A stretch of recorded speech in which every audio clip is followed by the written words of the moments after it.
सर्वप्रथम आपल्याला सर्वांना मराठी भाषा दिनानिमित्त शुभेच्छा. ज्यांच्याकडे आ वाचून आपण लहानपणापासून पाहत होतो त्यांच्यामध्ये बसायची मला वेळ येईल असं कधी वाटलं नव्हतं. ते Maharashtra Bhushan Ashok Saraf sir, Mahesh Kothare sir, Prashant Damle sir आणि नाट्य चित्रपट सृष्टीतील माझ्या बांधवांनो बहिणींनो. संकर्षणजी, त्या दिवशी मी नाट्य संमेलनामध्ये मी एक गोष्ट बोललो होतो की आपल्या लोकांचा आपणच आदर केला पाहिजे. तर चंकू सर असं काही नसतं. त्याच्यामुळे चंद्रकांत कुलकर्णी सर मी समजू शकतो, तर असं काही नसतं मुळात. तर त्याच्यामुळे याच्या पुढे मला असं वाटतं आपण या गोष्टी सुधारल्या पाहिजे. त्या दिवशी माझ्याकडे श्रीरंग गोडबोले आले होते. त्यांनी मला सांगितलं की मी परवा दिवशी कॅफे गुडलक मध्ये गेलो होतो आणि तिकडे सांगितलं की मला 2 आनंदरावांची ऑमलेट द्या म्हणून.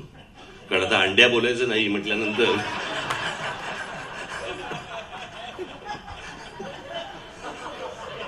त्याच्यामुळे कोण कसं घेईल काय माहिती. असो, पण आज प्रशांतरावांनी ज्या प्रकारचा ऍप मराठी तिकिटासाठी जो सुरू केलेला आहे त्या दिवशी मला ते येऊन भेटले. लोकरीजी पण मला येऊन भेटले आणि मी काही सूचना त्यांना केल्या. त्यामध्ये मगाशी प्रशांतरावने सांगितलं की महाराष्ट्राची लोकसंख्या ही साधारणपणे 15 करोड आहे. ओव्हरसीजला मिळून असं पकडलं जर समजा तर साधारणपणे 15 करोड मध्ये साधारणपणे 1.5-2 कोटी हे बाकीचे बाहेरचे आहेत, पण बाकी मराठीच आहेत. आणि ओव्हरसीजचे असे सगळे पकडून साधारणपणे 15 कोटी लोक मराठी आहेत. आणि एखाद्या युरोप देशाच्या लोकसंख्येपेक्षाही जास्ती संख्या ही महाराष्ट्रात मराठीची आहे.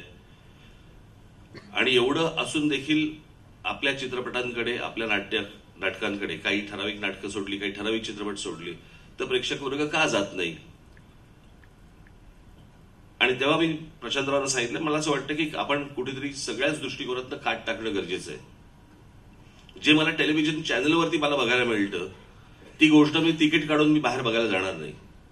याच्या व्यतिरिक्त जर मला तिथे काही मिळणार असेल, आज हिंदी चित्रपटसृष्टी, आपल्याला असं वाटतं की हिंदी चित्रपटसृष्टी, तिकडे धनाधन चित्रपट आदळत आहेत.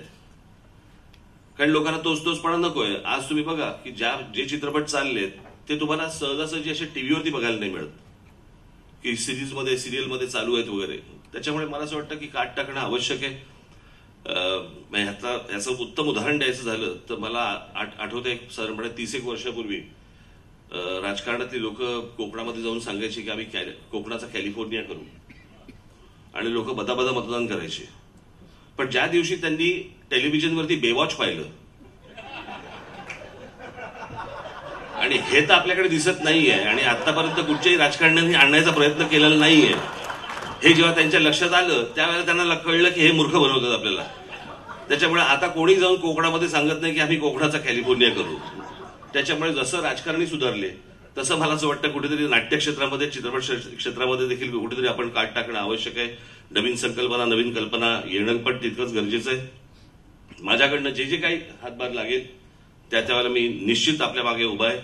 आज मराठी भाषा दिवस हा असतो हे 2008 साली मी माझ्या पक्षाने हे पहिल्यांदा सुरू केलं की मराठी भाषा दिवस साजरा करणं. तोपर्यंत काहीच नव्हतं. तोपर्यंत फक्त एक दिवस होता बोलायचा. पण तो साजरा झाला, तो मोठा झाला, तो वाढतोय. आनंदच आहे, सगळ्या दृष्टिकोनातून आनंद आहे. मराठी भाषा, मराठी चित्रपट, मराठी जे काही आहे ते वृद्धिंगत व्हावं हीच मनापासूनची माझी इच्छा आहे. त्यासाठी जे माझ्याकडनं करण्यासारखं आहे ते मी निश्चित करीन. त्या बाबतीत मला गृहीत धरलं तरी चालेल, काही हरकत नाही. पण मला चित्रपट क्षेत्रासाठी म्हणून पण मी आता काही तुम्हाला सांगत नाही, पण माझाही प्रयत्न चालू आहेत काही गोष्टी करण्याचा. तेही लवकरच तुमच्या समोर येईलच, त्या गोष्टी येतीलच. पण प्रशांतराव, तुम्ही हे जे पाऊल उचललेलं आहे त्याला प्रचंड यश मिळो, लोकांपर्यंत ही गोष्ट पोहोचो. आज इथे अरे हा पण आलाय तुमचा आमचा रीलबाज सुदामे, त्याशी पुण्याला पण भेटलं होतं तुम्हाला, तोंडेची पत्नी आले, हा आहेत बाजूला आहेत सगळे, अरे ते सगळे आखी टीमच आले ती. बरं, ते त्यांच्या परीने करतायत प्रयत्न. सगळ्या बाजूनी आपण जे जे काही आपल्याला शक्य होतील ते सगळे प्रयत्न करू. प्रशांतराव, तुम्हाला मनपूर्वक, लोकरीची तुम्हालाही मनपूर्वक सगळ्यांना शुभेच्छा. माझ्याकडनं जे जे काही याच्या पुढे लागेल ते मी निश्चित करीन. आणि आज मला अशोक सराफ सर आणि महेश कोठारे सर यांच्यामध्ये बसण्याचा तुम्ही बहुमान मला दिला, त्याबद्दल मी आपला मनापासून आभारी आहे. धन्यवाद. जय हिंद, जय महाराष्ट्र.